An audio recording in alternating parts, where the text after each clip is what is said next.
Good morning. आज मैं आप क्लास 6 के छात्रों के लिए साइंस में फिर लेके आया हूँ the living and the non living के बारे में पढ़ने का। पिछली वीडियो में मैंने आपको बता दिया था कि लिविंग और नॉन लिविंग क्या होते हैं। आज मैं चर्चा करूँगा कि इन सभी चीज़ों को क्या क्या चीज़ों की ज़रूरत होती है। इन सभी बातों को हम लोग यहाँ पे डिटेल में स्टडी करेंगे। तो सबसे पहला चीज़ है फूड का।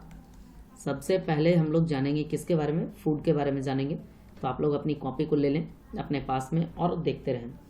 फूड जो है मैं लिख रहा हूँ यहाँ पे, आप लोग भी लिखेंगे कि ऑल लिविंग थिंग्स जिसमें इंक्लूड हो जाता है क्या, तो प्लांट्स एंड एनिमल्स इंक्लूडेड है ना। नीड फूड है ना टू स्टे अलाइव है ना। यहाँ पे लिख रहा हूं मैं they also need air and water है ना। They also need air and water. Without food, जो भी मैं लिखूंगा आप लोग भी लिखते चलेंगे। Without food air and water है ना। लिविंग थिंग्स विल डाई है ना। इसी में मैं फिर लिख रहा हूं नीचे कि non living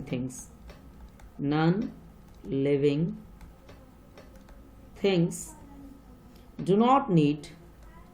do not need food air and water है ना। अब आप लोग इसको समझने का प्रयास पहले करें, उसके बाद मैं आगे लिखूंगा। पहले मैंने लिखा है भोजन के बारे में। पहले मैंने किसके बारे में चर्चा किया है, भोजन।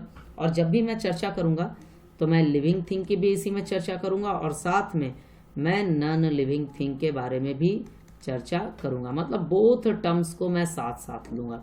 दोनों टर्म्स को मैं कैसे लूंगा, साथ साथ लूंगा। मतलब दोनों चीज की चर्चा हम लोग यहाँ पे कर लेंगे है ना, कि भोजन की किसकी आवश्यकता होती है और नहीं होती है। तो चलिए मैं देखता हूं।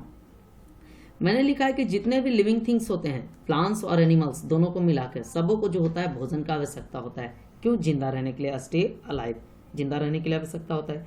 They also need air and water, साथ में उनको भोजन के साथ हवा और पानी दोनों चीज की जरूरत होती है। अगर भोजन, हवा और पानी ये लिविंग थिंग्स को ना मिले तो लिविंग थिंग्स क्या हो जाएंगे, मारे जाएंगे है ना। तो यहाँ पे लिखा हुआ है कि non living things do not need food air and water. Non living things को कभी भी भोजन, पानी और इसका हवा का आवश्यकता नहीं होता है। तो अब हम लोग आते हैं दूसरे बातों पे। दूसरा नंबर है ग्रोथ। दूसरा नंबर कौन सा है, तो ये हमारा ग्रोथ है ना। तो यहाँ पे मैं लिख रहा हूं कि the young ones of all the living, of, चलिए द मैंने लिख दिया, ऑफ ऑल होगा यहाँ पे है ना। Of all the living things, इसमें भी इंक्लूडेड कौन है, तो आपका है plants and animals. Grow and become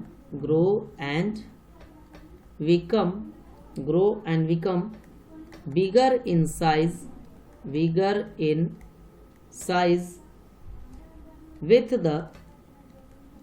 with the passing of time है ना।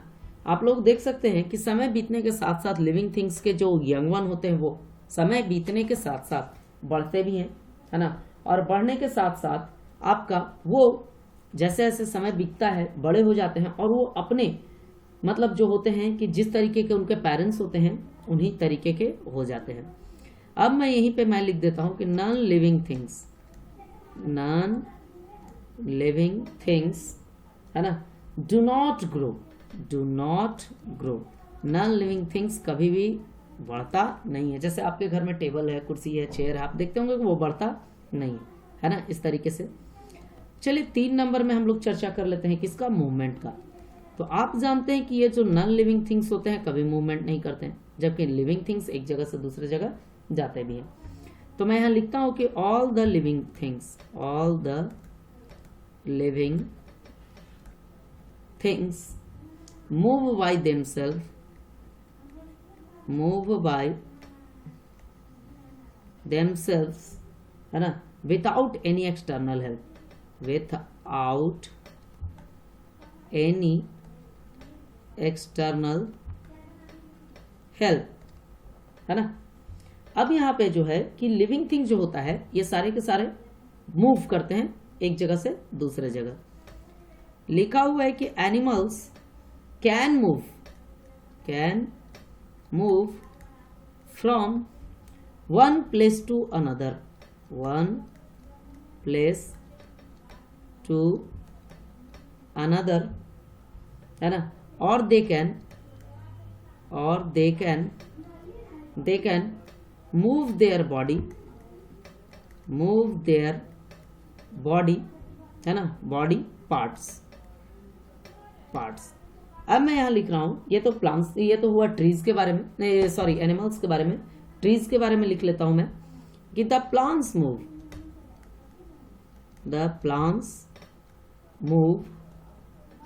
only parts of their body, such as leaves,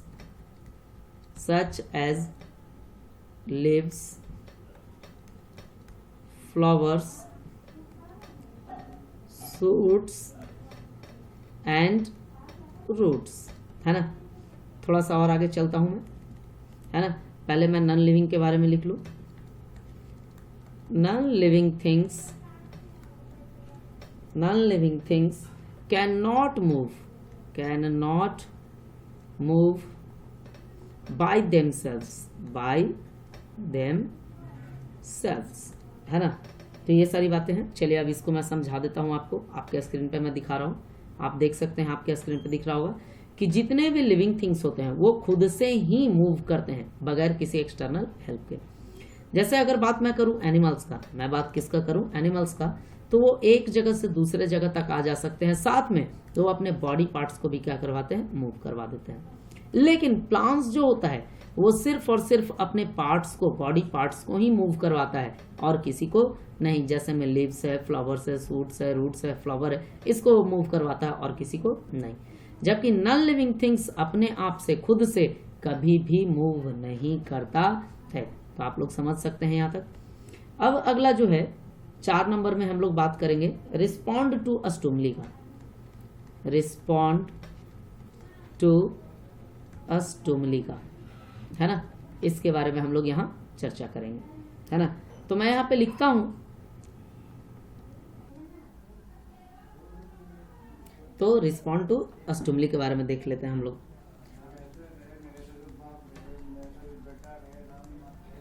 all the living things respond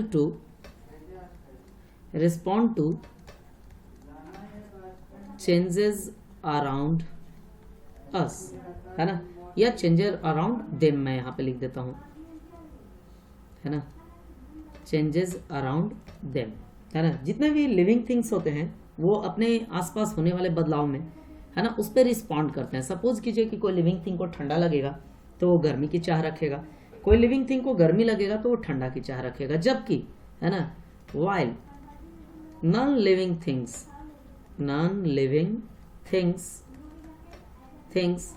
do not respond to a stimuli to changes around them, है ना। तो ये सारी बातें थी stimuli के बारे में कि ये जो होते हैं अपने आसपास होने वाले बदलाव को, है ना, ये लोग करते हैं, रिस्पॉन्ड करते हैं। अब चलिए 5 नंबर में हम लोग बात देख लेते हैं रिस्पायरेशन, है ना, श्वसन क्रिया के बारे में जान लेते हैं हम लोग। ठीक है, तो सबसे पहले हम लोग जान लेते हैं, यहाँ से चलते हैं, लिखता हूं मैं, हाँ सॉरी रेड कलर से हो गया, थोड़ा सा मुझे मिटा लेने दीजिए आप लोग, है ना। चलिए यहां से देखिए कि सबसे पहले हम लोग जानते हैं कि जितने भी लिविंग बीइंग्स होते हैं, all living things, plants and animals both are included, plants and animals both are included undergo respiration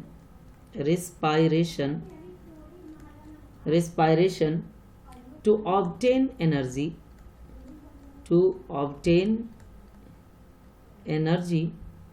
from food, है ना।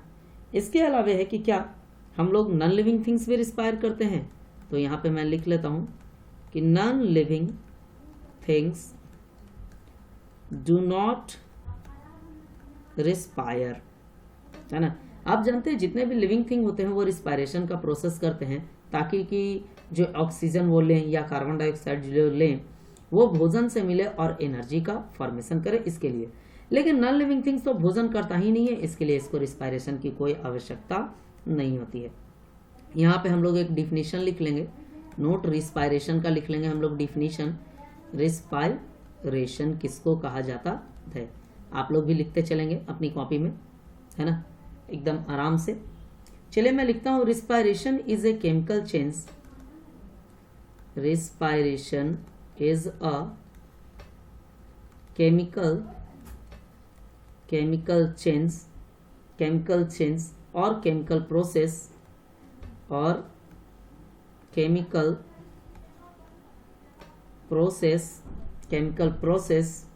in which food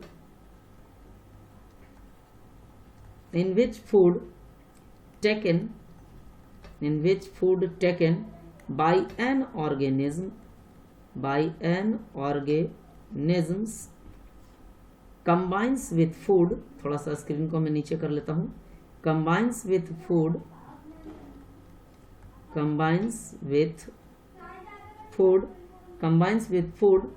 है ना, combines with ऑक्सीजन लिख देता हूँ यहाँ पे, थोड़ा सा रुक जाए आप लोग। combines with oxygen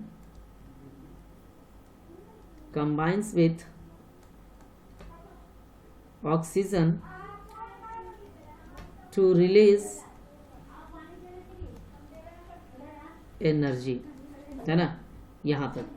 अब आप लोग देख सकते हैं कि रिस्पायरेशन किसको कहा जाता है, तो रिस्पायरेशन एक ऐसा केमिकल चेंज होता है जिसमें केमिकल प्रोसेस होता है जिसमें कि किया क्या जाता है, तो ऑक्सीजन से भोजन मिलता है और रिलीज करता है एनर्जी को। ऑक्सीजन से भोजन मिलता है और रिलीज किसको करता है, एनर्जी को। तो भोजन से मिलता है ऑक्सीजन और रिलीज करता है क्या, तो एनर्जी रिलीज करता है। आप लोगों को समझ में आ रहा होगा। चलिए अब थोड़े से और आगे हम लोग चलते हैं कि इसी रिस्पायरेशन प्रोसेस में होता क्या है। तो इस रिस्पायरेशन प्रोसेस में होता क्या है जो देख लें हम लोग, इसी को ब्रेथिंग भी कहते हैं, ठीक है। यहीं पे मैं लिख भी देता हूँ, आप लोग भी लिख लेंगे कि breathing is a part of respiration, breathing जो है एक प्रकार का पार्ट होता है रिस्पायरेशन का, है ना। यहाँ ये भी मैं लिख देता हूँ कि the purpose of breathing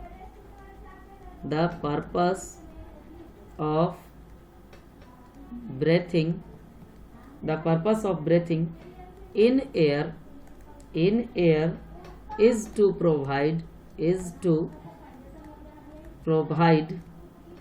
oxygen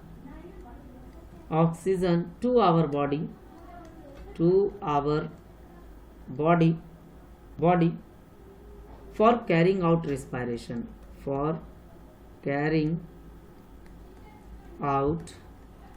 respiration, respiration। ये जो होता है कि पर्पस ब्रीथिंग का क्या होता है, तो हवा की सहायता से ऑक्सीजन को कैरी करके बॉडी को देने का काम करता है ना।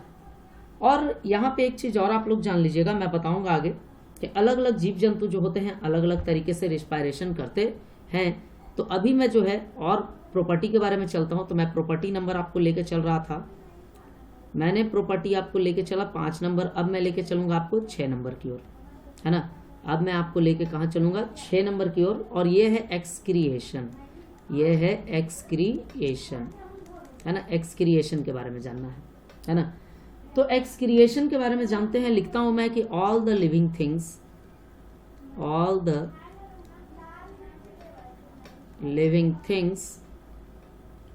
get rid of wastage from inside themselves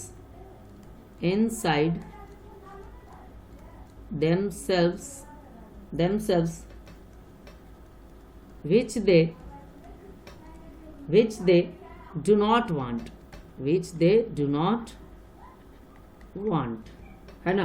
तो आप यहाँ पे देख सकते हैं कि जितने भी लिविंग थिंग्स होते हैं उनके शरीर में वैसे भी बहुत सारी चीज़ों का निर्माण हो जाता है जिनकी उनको आवश्यकता नहीं होती है। तो ऐसे चीज़ों को ये क्या करते हैं, अपने शरीर से बाहर निकाल देते हैं। ऐसे चीज़ों को ये क्या करते हैं, अपने शरीर से बाहर निकाल देते हैं। और इसी को हम लोग क्या कहते हैं, इस प्रोसेस को कहते हैं एक्सक्रिएशन। फिर मैं यहाँ पे लिखता हूँ कि non living things do not excrete. Non living thing कभी भी एक्सक्रिएशन प्रोसेस नहीं करता है। अब नोट में मैं लेके चलूँ तो सबसे पहले हम लोगों को क्या करना है कि एक्सक्रिएशन का डिफिनीशन हम लोग जान लेते हैं कि एक्सक्रिएशन क्या होता है ना। तो आप लोग भी लिख लें एक्सक्रिएशन। आप लोग को स्क्रीन पे दिखाई दे रहा होगा। मैं लिखता हूँ the removal of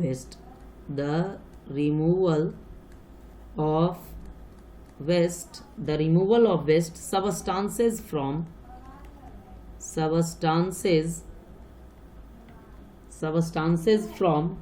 the body of a living organism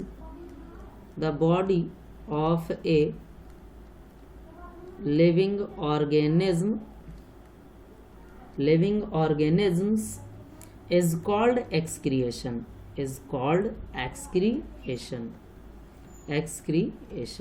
है ना। तो ये था कि एक्सक्रिएशन किसको कहते हैं, तो जो शरीर से वेस्ट मटेरियल हम लोग बाहर निकालते हैं इसी को हम लोग क्या कहते हैं, तो एक्सक्रिएशन कहते हैं। जो हम लोग शरीर से बाहर निकालते हैं वेस्ट मटेरियल उसको हम लोग क्या कहते हैं, एक्सक्रिएशन कहते हैं, है ना। याद रखिएगा कि प्लांट और एनिमल्स दोनों का दोनों एक्सक्रिएशन प्रोसेस को करते हैं। Both plants and animals excretion process को करते हैं, जबकि नॉन लिविंग थिंग्स किसी भी हालत में एक्सक्रिएशन प्रोसेस को नहीं करते हैं। तो आज के वीडियो में आप लोगों के लिए इतना ही। अगले वीडियो में मैं लेके आऊँगा तो लिविंग थिंग और नॉन लिविंग थिंग्स के और भी प्रॉपर्टीज़ के बारे में हम लोग चर्चा करेंगे। तो आज के वीडियो के लिए आप लोग पहले लिख लें अपना होमवर्क में क्या है कि आप लोगों को फेयर करना है ना। Complete it in fair copy. साथ में आपको क्या करना है कि इसको याद भी करना है, रिमेंबर इट, है ना। और सबसे बड़ा है कि आप लोगों को दिया जा रहा है यहाँ पे एक प्रोजेक्ट वर्क में क्या है कि आपको लिविंग थिंग्स और नॉन लिविंग थिंग्स है ना, इनका आपको एक कंबाइंड पिक्चर बनाना है जिसमें आपको लिविंग थिंग्स और नॉन लिविंग थिंग्स दोनों को दर्शाना है। दोनों को क्या करना है, दर्शाना है। और शाम 4 बजे से लेकर आज ही शाम 6 बजे तक आपको इस होमवर्क को बनाकर भी भेजना है ना। तो आप लोग इतने काम को करके रखें। तब तक के लिए आप लोग घर में रहें, सुरक्षित रहें। धन्यवाद।